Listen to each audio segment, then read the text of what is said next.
Bonjour, je m'appelle Bénédicte Mundele-Kouvouna, je suis entrepreneur. Alors, je veux vous partager mon histoire d'entrepreneuriat. C'est vrai, très souvent, quand on m'invite dans des conférences, je parle de voilà, je réussis parce que j'avais fait X, Y, Z. Mais je me rappelle un jour, j'avais vraiment l'impression que financièrement, je n'allais pas bien. J'étais en train de prier au Seigneur, je disais au Seigneur, Seigneur, je veux que tu me bénisses financièrement, je veux que tu m'aides à sortir de cette situation.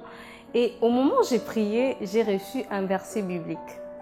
Et ce verset biblique se trouve dans Proverbes, et ce verset disait, le paresseux plonge sa main dans l'assiette, mais il a du mal à ramener cette nourriture dans sa bouche. Après la prière, je suis restée en train de réfléchir, quelle nourriture que j'ai du mal à ramener dans ma bouche. J'ai commencé à réfléchir, je me suis rendu compte que j'avais des machines de jus dans ma chambre que j'utilisais presque plus parce que j'avais déjà commencé à utiliser ça, que j'utilisais plus. J'ai commencé à compter toutes les choses que j'avais. Et plus je me rendais compte de cette machine que j'avais ceci, et je commençais à me rendre compte que je pouvais faire beaucoup de choses avec. Premièrement, je me suis dit, ok, je vais commencer à mettre du jus ici, vendre du jus dans tels endroits.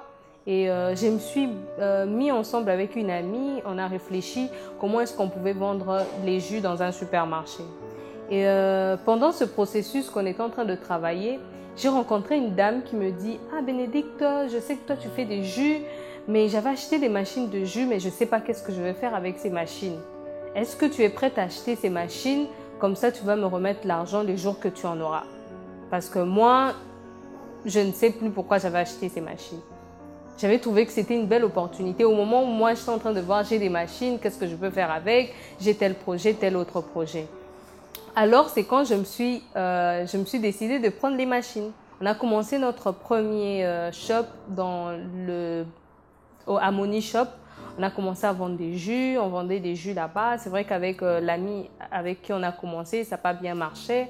On s'est séparés, mais j'ai eu une autre opportunité où j'ai trouvé quelqu'un qui est venu vers moi pour me dire que non, j'aimerais qu'on puisse s'associer pour ouvrir un bar à jus dans une salle de sport.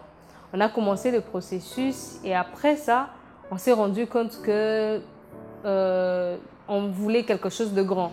C'est quand il m'a donné l'opportunité de travailler dans leur immeuble, en fait. C'est là où je me suis installée là-bas. Et après quelque temps, j'ai vu la main de Dieu faire des grandes choses parce que le loyer là-bas coûte cher, mais le Seigneur a fait tellement de choses que j'ai eu beaucoup d'avantages de travailler avec cette personne. Mais à part ça, pendant la période de Covid où il y avait tout le monde qui pleurait, Covid ceci, Covid cela, et il y a une institution qui m'a demandé, voilà, on cherche les gens à soutenir pendant la période de Covid. Donc, est-ce que tu serais intéressé de travailler avec nous pendant cette période-là? Propose un projet que nous allons soutenir. Alors, j'ai proposé le projet J'applaudis et c'était un projet où nous, on devait livrer gratuitement des jus chez les infirmières.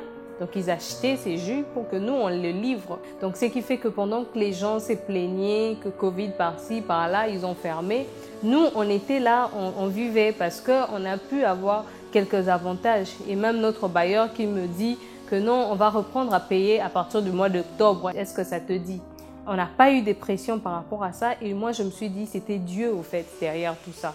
C'était la main de l'Éternel parce que le Seigneur qui a permis à ce que je me retrouve dans ce projet, c'est lui qui nous a accompagnés même quand c'était très difficile, même quand les autres étaient en train de fermer, même quand les autres étaient en train de pleurer. Mais moi, j'ai vu la main de l'Éternel. C'est vrai que nous ne sommes pas encore arrivés là où nous voyons arriver, mais jusque-là, je peux rassurer que la main de l'Éternel a toujours été avec nous.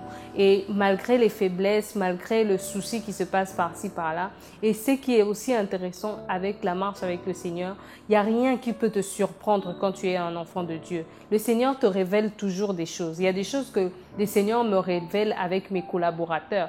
Tu peux te dire, tu rêves de quelque chose et le matin, tu vois des signes de ces choses qui commencent à s'accomplir. Et tu peux te dire, voilà, je veux prier pour ça, je veux prier pour tel domaine. Et ça, c'est intéressant. Faire les business, c'est bien. Mais travailler avec le Seigneur, c'est encore meilleur parce qu'il y a vraiment beaucoup de difficultés. Mais avec le Seigneur, tu te rends compte que Le Seigneur est en train de tracer quelque chose avec toi. Alors nous devons faire confiance en l'Éternel car il est là et il renouvelle notre force. Il nous emmène encore plus loin dans le processus avec lui.